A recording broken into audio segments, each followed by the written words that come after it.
In the season finale of Accused, a rock legend struggles with his drug-addicted son's survival, both in keeping him alive and also the cost beyond his financials. To lay down the foundation for the episode, Billy is the accused, Leo is his son, who's a drug addict. Specifically, his drug of choice seems to be oxycodone. Anne is Billy's wife, who is a psychiatrist, and JoJo is Leo's daughter. When things start off, Leo is in a good place. He's working with Billy on a greatest hits album, and JoJo, while Billy's a little bit callous towards her, there still is a lot of love in the household, of which Leo lives with Billy, not just for the sake of finishing the greatest hits project, but also to, keep an eye on him. Unfortunately, Dana, who is JoJo's mom, likely Leo's ex, she is still very much into drugs, and it seems that she might be part of the triggers that lead to Leo going back into the practice. But it should be made very clear that when it comes to Leo, he's a very sensitive boy, so if Anne says the wrong thing to him, if Billy says the wrong thing to him, this can lead to him potentially using. And it seems when you bring in his two siblings, it has been more than a decade since Leo started using and seemingly been causing a bit of trauma in the family.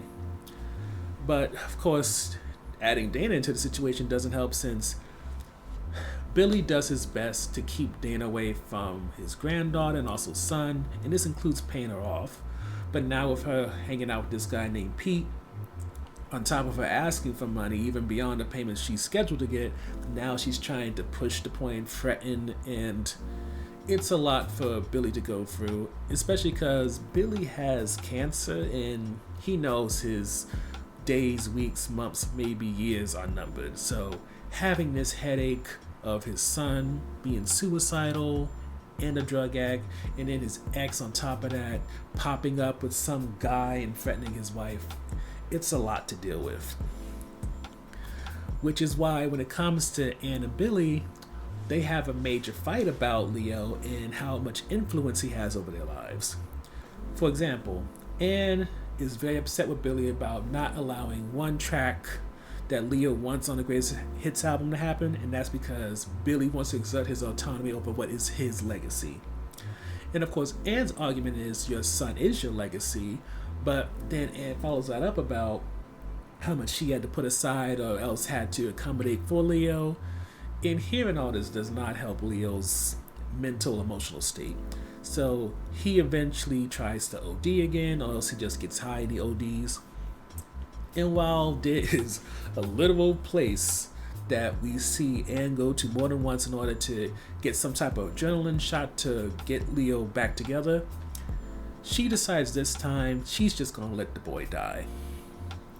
It's clear to her that this is what he wants, hence why he keeps trying, and while Billy is freaking out about this, Anne would rather let her son go peacefully rather than continue to watch him struggle to live and maybe even live up to or try to live up to their expectations. This causes the case because Billy decides to take on the fault of not trying to revive Leo and also the blame of, apparently it's a crime to stop somebody from trying to revive someone. So he gets his case is manslaughter. And even though Anne was the one who broke the needle, the whole thought is somebody has to take care of JoJo because Dana sure as hell can't. So Billy, with his last remaining months or years, he'd rather take the hit and JoJo raise the child rather than JoJo get raised by him for as long as he's alive, which there's no guarantees for how long that can be, and then Dana ends up with the child anyway. Never mind whatever money that would pass. No, it wouldn't pass through to JoJo because Billy has two other kids, but long story short, Billy was not expecting his other two children to take care of JoJo. He was hoping that Anne would, so in order for him to protect JoJo, he took the hit so that Anne can raise her since her dad is dead and mom is too strung out to really do anything worthwhile. When it comes to this episode, I have the same issue as I do with most Accused episodes. It feels like it's more about the situation, the reaction, than it is about who these people are and what they're going through. Like, the whole emotional part of it just feels stripped back so that you can have this dramatic showing of this man shooting up and getting high and almost dying multiple times. Never mind getting into a situation where nearly his daughter dies because he got high and then passed out while driving a boat. And I feel like with it pursuing that route, you get so numb to everything else because it wants to do these grandeur and dramatic moments that it just feels like such a waste to have this type of talent even be part of this. Overall, Accused ends the way it has pursued most of its season.